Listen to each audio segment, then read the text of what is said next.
যদি গুনাহ করতে করতে গুনার সাগরে ডুবি, তুমি ক্ষমা করে দিও প্রভু আপন রহম, আরশের ছায়া দিও প্রভু আপন কুদরতে।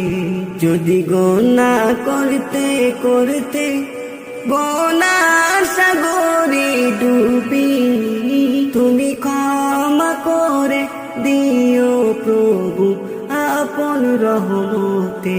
তুমি আরশের ছায়া দিও প্রভু আপন কুদরতে। তাসবিহ পড়ি জবানে তোমার স্মরণে, কত ভালোবেসে তোমাকে ডাকি বারে বারে আমি।